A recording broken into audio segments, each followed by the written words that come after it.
Lorsque je suis né, à 6h du matin, ce jour-là, je me souviens très bien, c'était un vendredi, il faisait un peu frisqué en sortant, vous savez ? Il y avait cette odeur particulière des matins en banlieue. Enfin, non, vous ne pouvez pas tous vous rappeler de cette odeur particulière, car elle n'existe plus. Voyez-vous, à cette époque, les matins sentaient le café et les boulangeries. Pas de kebab, pas d'épices à couscous ou je ne sais quel plat africain. D'ailleurs, il y avait peu de voitures. 15 millions contre 40 millions aujourd'hui. Les gens roulaient comme des dingues et on s'en foutait. La France n'était pas encore totalement défigurée. Pas de kebab, un pays blanc, catholique. Mais le progrès était en marche. Pompidou était mort l'année passée et Giscard continuait de moderniser le pays. Aux États-Unis, Bill Gates et Paul Allen créaient Microsoft. En 1975, la publication du CFR, Foreign Affairs, publiait les articles suivants. Les négociations avec le Panama, une chose réglée. Dictature et la politique étrangère américaine. Oui, car voyez-vous, dans ce monde de 1975, était déjà à l'œuvre une des institutions les plus puissantes du paysage mondial. Je vais donc vous en donner un bref aperçu. Le CFR, c'est 4900 membres, politiciens de haut niveau, des secrétaires d'État, des différentes administrations successives, des directeurs de la CIA, des banquiers, des avocats, des professeurs d'université et de grandes figures des médias. C'est ce genre de corporations qui ont scellé le destin de l'humanité. Ils ont exploité la technologie pour engranger les bénéfices tout en fermant les yeux sur ses méfaits. D'accord. Je dis pas qu'à la fin de sa vie, Joe le Trembleur, il avait pas un peu baissé. Mais n'empêche que pendant les années terribles, sous le cul, il butait à tout va, il a quand même décimé toute une division de Français. Ah, c'est quand les chiens. Non, dans les limonades, soit qu'on dit.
Vers la fin de la Première Guerre mondiale, un groupe de travail d'environ 150 érudits appelé The Inquiry a été chargé d'informer le président Woodrow Wilson des options pour le monde d'après-guerre lorsque l'Allemagne aurait été vaincue.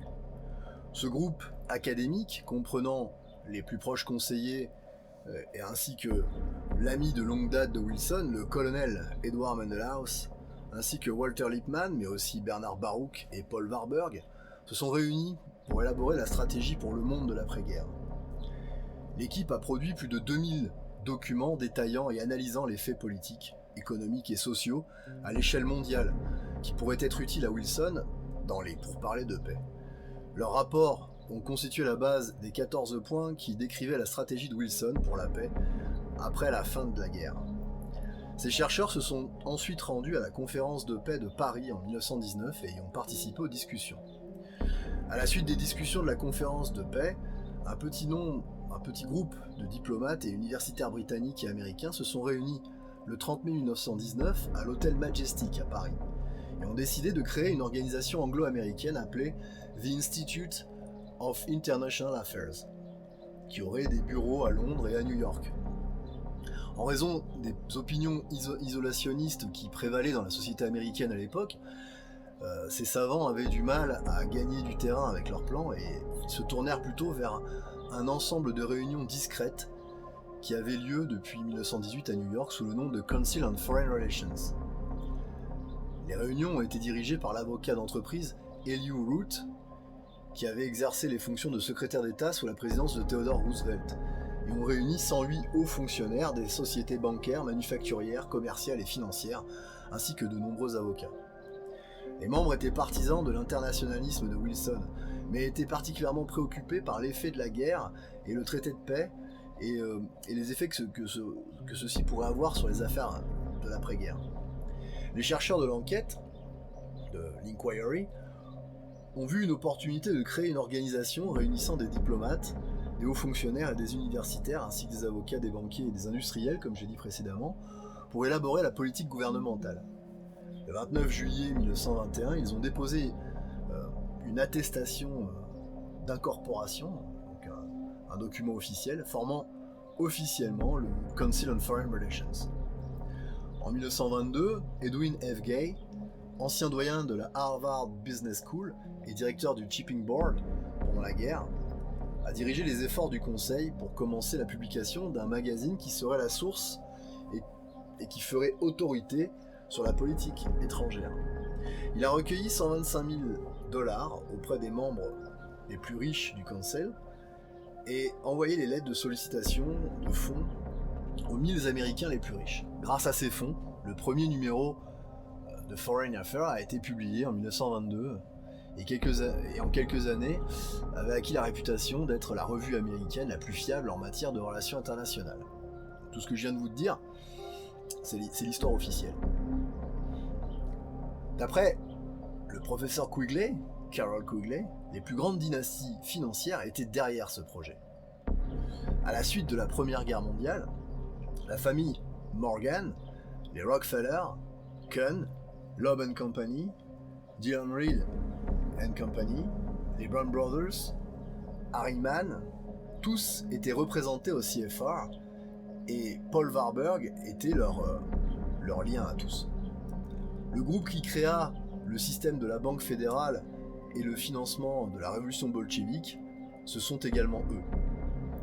Parmi les membres fondateurs, en plus de Paul Warburg, il y a Jacob Schiff, Avril Harriman, Frank Vanderlip, Nelson Aldrich, Bernard Baruch, JP Morgan et John D. Rockefeller. Ils n'ont pas créé le CFR car ils ne savaient pas quoi faire de leur temps et de leur argent. Ils le créèrent comme un outil pour leurs ambitions. D'après un paragraphe de « Personne n'ose appeler ça une conspiration » No One Dare Call It Conspiracy par Gary Allen, pages 83 et 84. Le CFR est connu sous différents surnoms. On l'appelle The Establishment ou The Invisible Government. Il faut noter ici que ces gens ne sont pas une bande de zozos qui auraient d'un coup pété un plomb à cause de leur pognon et des tonnes de coke et de putes qu'ils se seraient enfilés. Non, ce que l'on appelle la crème de la crème, ce sont des gens brillants. Ces gens ont conspiré pour créer le système de la Banque fédérale, et ce faisant, ils ont fait de l'usure une institution, la plus terrible exploitation de l'homme par l'homme, tenant ainsi chaque homme, femme et enfant dans leur serre, de leur naissance à leur mort. La destruction du patriotisme est un prérequis à l'absorption des nations dans le gouvernement mondial. Si vous pensez que le gouvernement mondial n'est qu'une utopie, alors je pense qu'il va vous falloir croire au Père Noël très très rapidement, et admettre le fait que des gens bien plus puissants que vous ont décidé depuis bien longtemps que le gouvernement mondial est et sera une réalité. Que la pandémie soit un fait naturel, un accident au laboratoire P4 de Wuhan, ou un virus militaire importe peu, car cette situation ne fait que renforcer les prérequis à l'instauration d'un gouvernement mondial. Même si ces dernières semaines ont démontré que l'Union européenne n'est qu'une mauvaise fable, ayant volé en éclats sous la pression urgente que les États subissaient du fait de la pandémie, même si certains aimeraient croire à un sursaut populaire, le plan de domination des peuples est à l'œuvre depuis bien longtemps. Revenons, si vous le voulez bien, en 1910. Woodrow Wilson est le directeur de l'université de Princeton, une institution prestigieuse qui a senti sur ses bancs le postérieur de Bill Clinton, et dont un fameux professeur était le maître. Cela dit en passant, il s'agissait donc de Carroll Quigley, l'auteur de Tragedy and Hope, dont Monsieur Hillard a fait la préface en France. En 1910, Woodrow Wilson est un inconnu. En 1911, il devient représentant de son État. En 1912, il est élu à la présidence des États-Unis. Ce devait être un gars exceptionnel, non ? Je veux dire, 2 ans de carrière politique pour accéder au poste le plus puissant du monde, c'est balèze. Mais enfin, reconnaissez que c'est même plutôt fort. La Première Guerre est la thèse, la Révolution l'antithèse, et le gouvernement mondial la synthèse, pour citer James Perloff dans son livre « Truth is a Lonely Warrior ». Voyez-vous, certains groupes d'intérêt voulaient la Première Guerre, disons une bande de banquiers internationaux pour faire simple. Ils avaient besoin d'un gars malléable, appelons-le Monsieur Wilson. J'ai déjà cité Jerry Kirk et je recommence. Il était non seulement infiltré, c'était un agent du FBI infiltré dans le Parti communiste américain, et donc il avait une vision toute particulière de ce qui se passait, et ça se passait dans les années 60. Les jeunes gens ne conçoivent pas les stratégies de conspiration usant de la pression par en haut et par en bas. Ils n'ont pas idée à quel point ils participent à leur insu à la stratégie de l'establishment qu'ils disent combattre et qu'ils croient combattre. Les radicaux croient qu'ils combattent les forces des super riches comme les Rockefeller ou les Ford, et ils ne réalisent pas que ce sont justement ces mêmes forces qui sont derrière leur révolution et qui les financent et les utilisent à leur profit. Comme je le disais précédemment, étant propriétaires des médias, ils créent l'illusion de la réalité et ils y arrivent par un mécanisme que l'on appelle le gros mensonge. La répétition infinie et constante d'un bon gros mensonge crée la réalité. Ainsi, après la guerre, il fallait créer une structure pour assurer la paix mondiale. Ce fut la Société des Nations. Le 5 juin 1991, David Rockefeller déclarait la chose suivante à la réunion du groupe Bilderberg. Nous sommes reconnaissants au Washington Post, au New York Times et à Times Magazine, et d'autres grandes publications dont les directeurs ont participé à nos réunions et respecté leurs promesses en matière de discrétion depuis près de 40 ans. Il nous aurait été impossible de développer notre plan pour le monde si nous avions été les sujets des lumières des projecteurs pendant toutes ces années. Mais le monde aujourd'hui est bien plus sophistiqué et préparé à marcher vers le gouvernement mondial, et celui-ci ne connaîtra plus la guerre, mais la paix et la prospérité. Voilà ce qu'il disait en 91. Il est important donc d'observer les œuvres de ces gens au fil du temps et de l'histoire. Il convient de chercher dans les recoins, car ils ont habilement passé sous silence leurs actions, grâce entre autres à la complicité des médias, mais aussi des systèmes éducatifs. Les enseignants, endoctrinés à l'idéologie mondialiste, croyant faire œuvre de grandeur d'âme, d'humanistes, comme ils s'en gargarisent, bourrent les têtes de nos jeunes enfants et de nos jeunes gens d'un narratif bien ficelé. Quand à l'époque on m'avait parlé de Woodrow Wilson, il m'était apparu comme un benet, la SDN comme une utopie farfelue. C'est ainsi facile de désamorcer l'importance de celle-ci. Aujourd'hui, je doute même que le sujet ne soit abordé. Les cours de mes enfants sont une propagande constante à l'aube du mondialisme et du vivre ensemble. Durant la guerre froide, un commentateur russe avait noté ironiquement que les gens de l'Est avaient moins le cerveau lavé que ceux à l'Ouest. En effet, en URSS, les gens jetaient la Pravda à la poubelle en pestant contre la propagande du parti.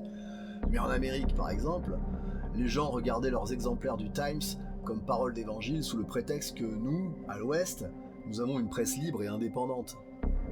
En 2004, Robert Pastor écrivait dans Foreign Affairs, la publication du CFR. La peur sécuritaire peut servir de catalyse à de plus grandes intégrations. Elle pourrait requérir de plus grandes et nouvelles structures pour assurer une sécurité mutuelle. Le Department of Homeland Security devrait étendre ses missions à tout le continent.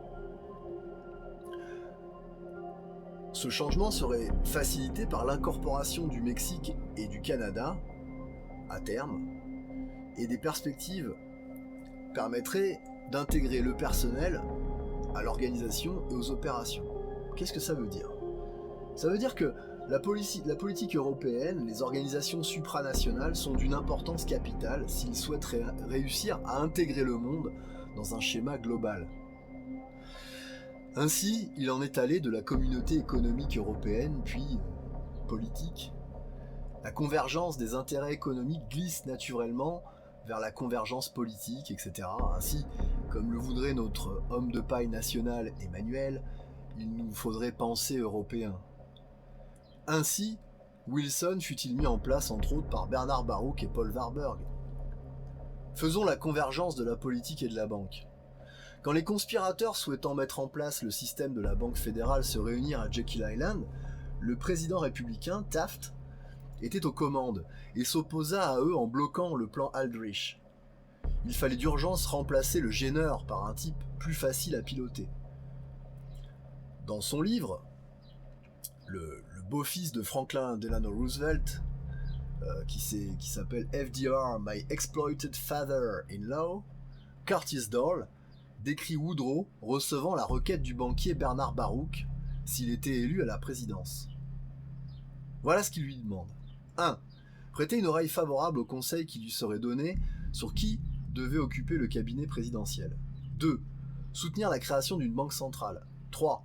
Soutenir le projet d'impôt sur le revenu. 4. Prêter une oreille favorable au conseil pour le cas où une guerre se déclencherait en Europe. Le cartel de l'argent, comme on l'appelait alors, savait que cet austère professeur de Princeton aurait du mal à battre Taft aux élections.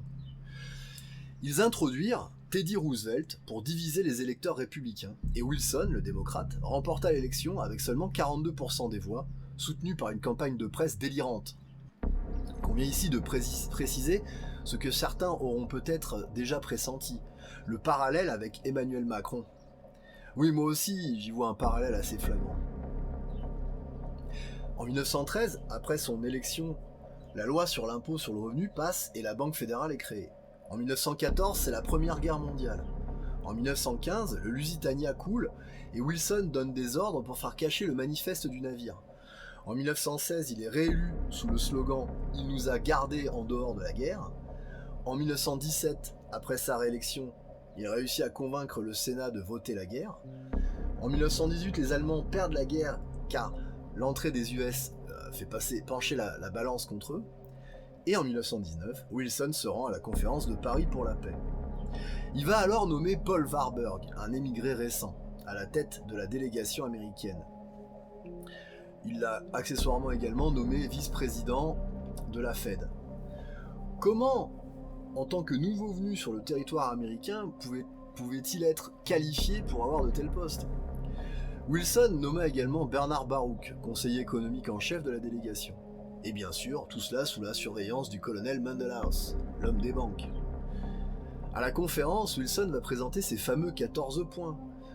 Beaucoup d'entre nous pensent qu'il est à l'origine de la Ligue, mais son biographe officiel, Ray Stannard Baker, lui-même nous dit que pratiquement aucune des idées n'émane de Wilson.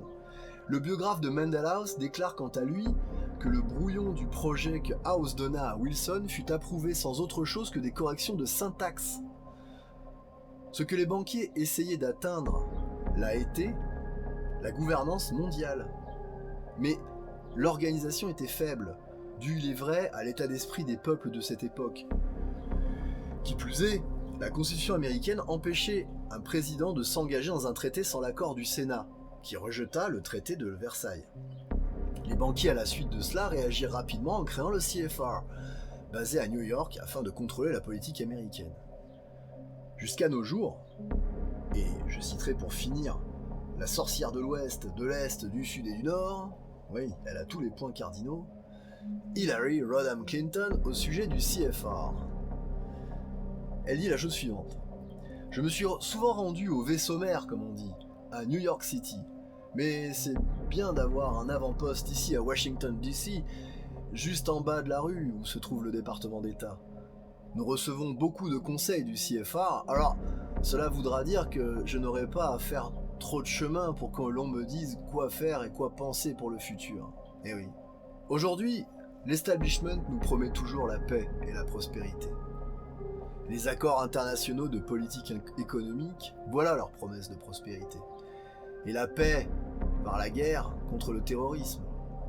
Les différents accords comme le NAFTA, le GATT, la World Trade Organization, les États sont tous interconnectés par des accords commerciaux internationaux qui tous, on nous l'assure, permettent une prospérité incroyable. Mais la prospérité pour qui? Pour le travailleur lambda? Pour le cadre dans un bureau? Pour le chef d'entreprise locale, de TPE ou de PME? Non, bien sûr. Mais en réalité pour la grosse machine internationale. Ainsi ont-ils réussi à remplacer Dieu par l'homme. Oui, regardez ce que l'on promet à tous ces gens. La liberté de faire ce qu'ils désirent comme ils le désirent, quoi qu'ils désirent. N'est-ce pas une promesse que l'on ferait à un Dieu? La Bible nous demande d'obéir à la loi, de ne pas se rebeller contre le gouvernement. Or, lorsque la Bible fut écrite, les gouvernements étaient des monarchies, donc majoritairement des gouvernements issus de Dieu. En plaçant la démocratie comme l'étalon en matière de gouvernement, on a mis le peuple en position de Dieu. Mais quel gouvernement existe-t-il au ciel? Un socialisme? Une démocratie? Non, bien sûr. Et ce n'est pas à vous que je vais l'apprendre. Nous parlons ici du roi des rois. Ainsi, l'œuvre civilisatrice du CFR a-t-elle contribué à un peu plus de luciférianisme sur notre planète, en impliquant l'inversion des valeurs. C'était le colonel Von Hagen, je vous remercie de m'avoir écouté. Vive le roi, vive la France, soyez royalistes.